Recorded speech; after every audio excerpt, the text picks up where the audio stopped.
Guevara, Chairperson of the Board of Trustees, Dr. Ramonita Salazar, Quezon City Campus Administrative Dean, members of the Board of Trustees, administrators, faculty, and staff, candidates for graduation from the Our Lady of Fatima University, Quezon City Campus and Graduate School, honored guests, parents, magandang umaga po sa inyong lahat. Thank you very much for inviting me here today as you mark another chapter of your life.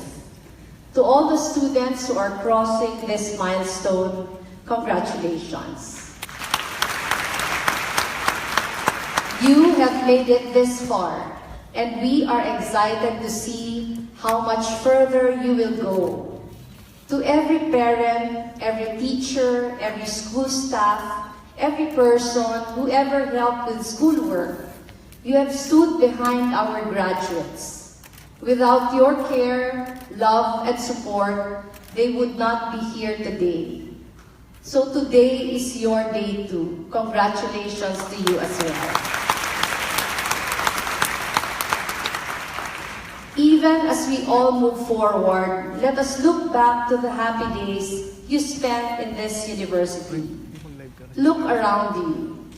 These are the people who have seen you in your best and worst days. Through the sleepless nights and the daily grind, friends and teachers have become your family. Our Lady of Fatima University was a home for most of you, a safe space and sanctuary where you found yourselves.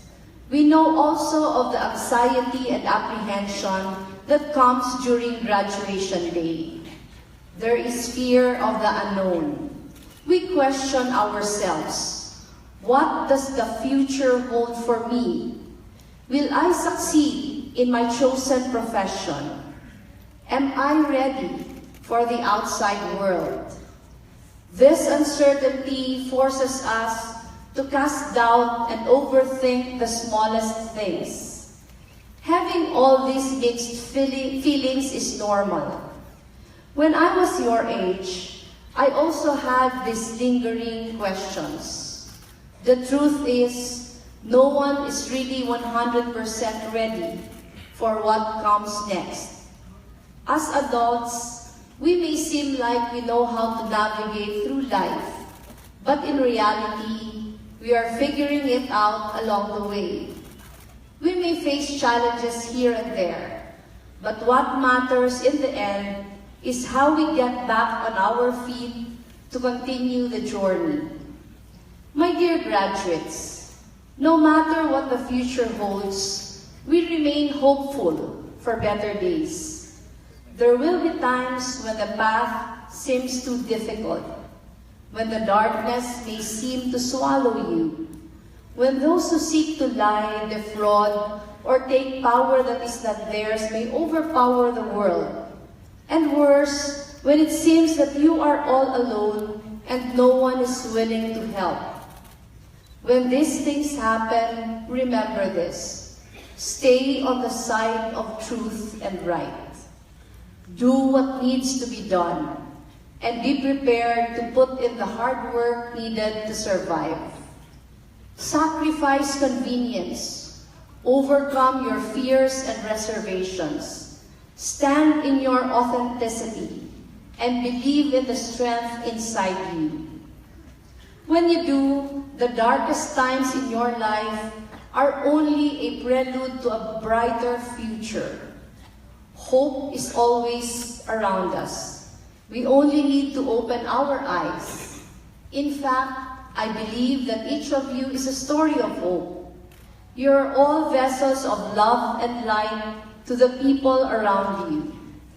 I myself had help from many such vessels of hope. My personal journey has been a long and winding road, with many crossroads here and there.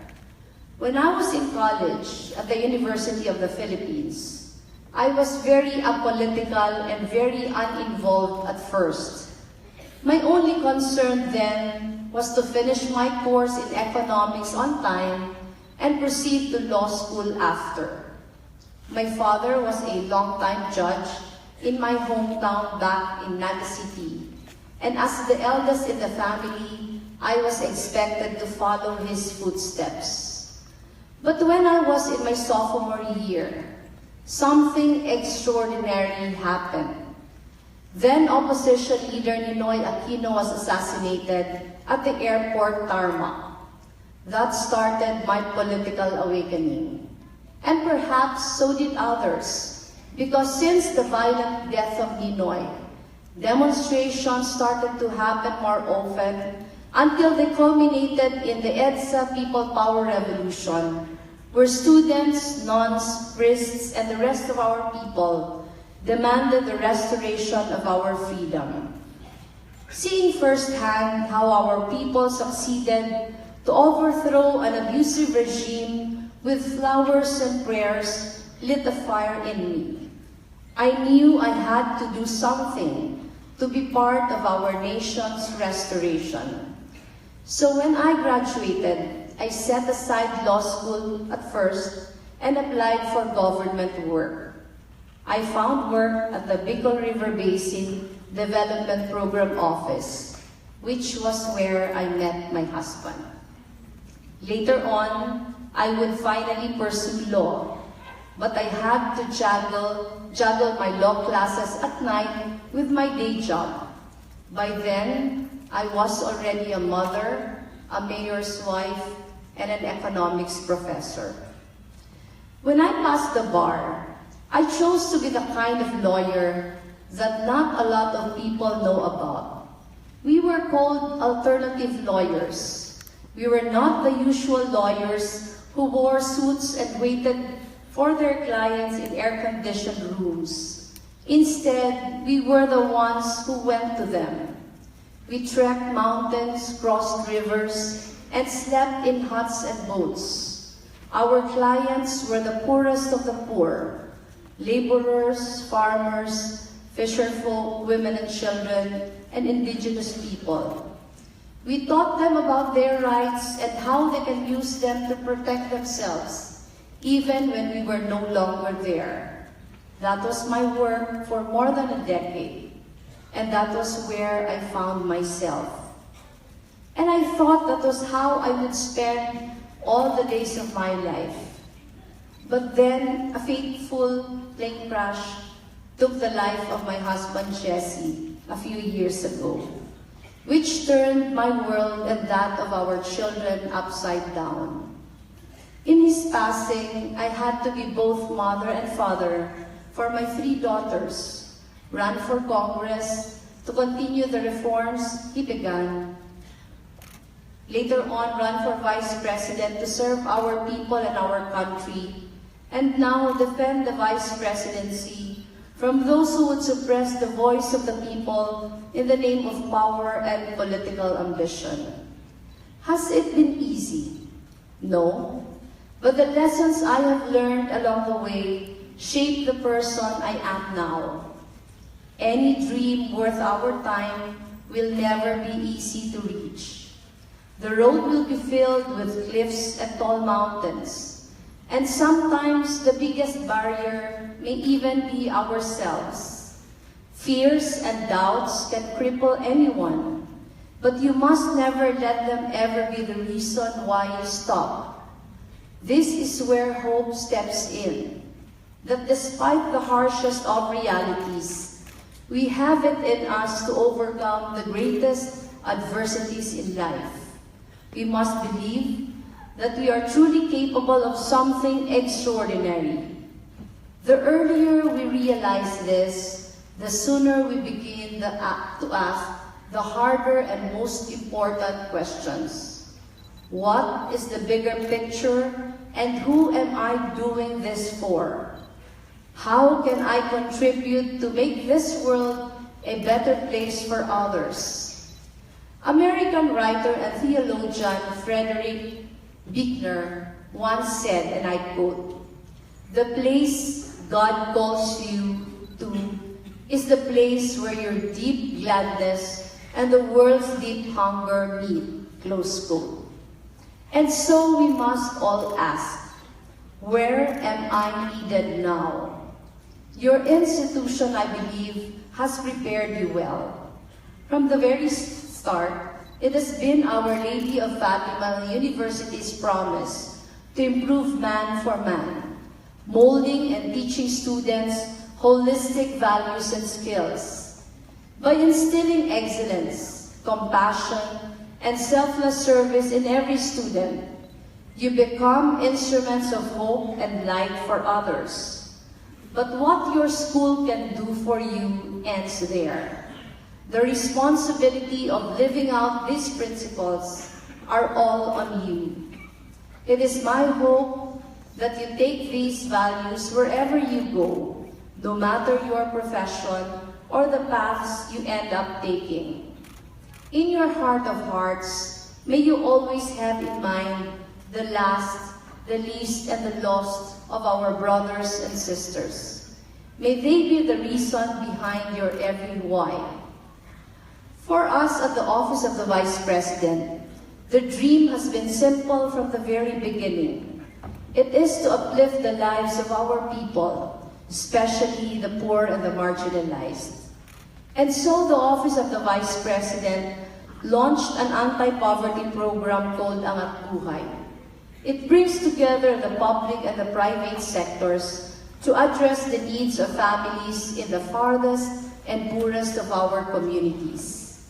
Since its inception, Buhay has served almost 100,000 families in 176 areas through 182 million peso worth of projects, partnerships, participatory policy making, and collaboration are messy, difficult, and time-consuming strategies. But if we keep our focus on things that matter, this is where we can make a great difference, and in the end, make all our sacrifices worth it. But this day, it is a day for wonderful beginnings. The future is a world of endless possibilities. More than anything, we are still surrounded by love and hope, and each of us here today is proof of that. Stories like yours, characterized by your sacrifices and triumphs, pains and wins, show us that our struggles in life do not define us, but they are what make us come alive. In fact, among you here are some of the brightest lights we have seen, a true inspiration that we can look up to. Allow me to share with you the story of Istorya ng Pag-asa, one of the programs of the Office of the Vice President designed to create positivity and hope among our people during a time of extreme division and distrust.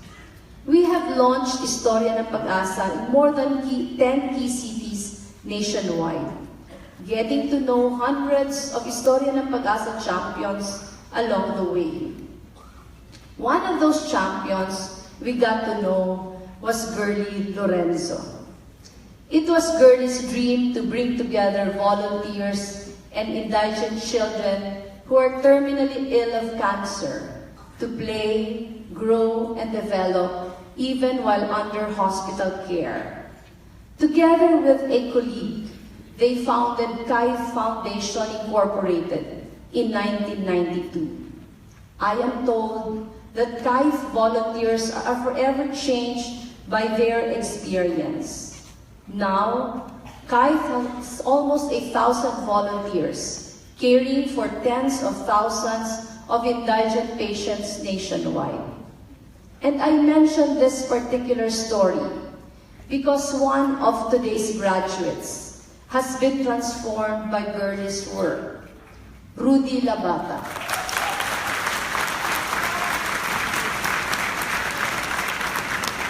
Rudy spent his teenage years dealing with cancer. Yung hindi po nakakilala kay Rudy, andun siya.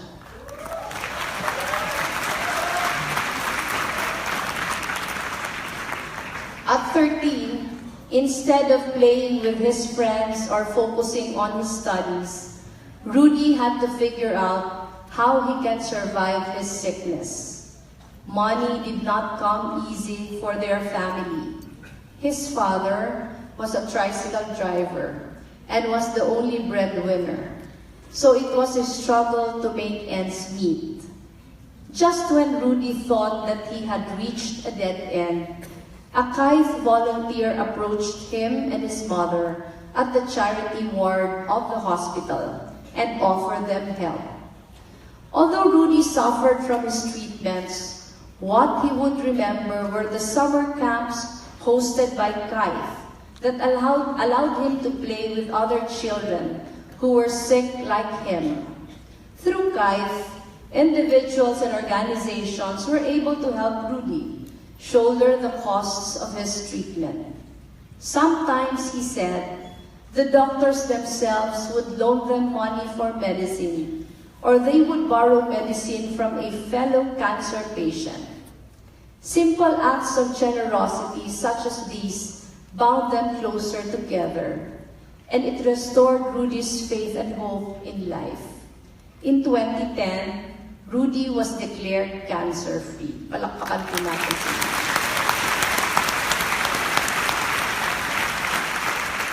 As a way of paying it forward, Rudy became a volunteer as well as an employee of Kaith Foundation. He also got to finish high school and took a 2-year vocational course on a Kaith scholarship. It has come full circle for Rudy. Now he is graduating with you with a degree in hotel and restaurant management.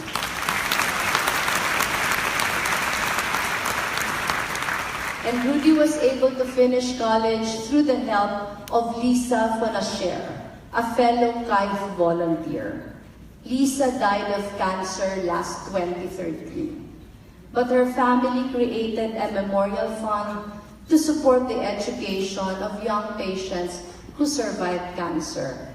And Rudy was one of her scholars. Palakpakan ulit natin sila. Congratulations, Rudy. At congratulations sa magulang mo. May we be enlightened by stories of hope like Rudy, to face our struggles in life with strength and hunger for a life well lived. We are living in extraordinary times, and we will be called on to do extraordinary things. Do not be afraid. Be emissaries of hope, not darkness. Spread love into the world, not anger. Include, not exclude. Remember what your teachers taught you. Strive for excellence and commit to selfless service. Have compassion and be living examples of how Our Lady of Fatima would have lived. My dear graduates, today is your time to shine. Go where you need to go and where you are most needed. Wherever life takes you, be proud of where you came from. And always remember that we all take pride in you. Thank you very much again for having me with you today. And congratulations! Mabuhay po kayong lahat. Never break, always fight, never quit, do it right, play the game, win it life, have no shame, there's no time, feel the pain, live the grind, I could change, in my mind, pick a lane, commit and climb, the only way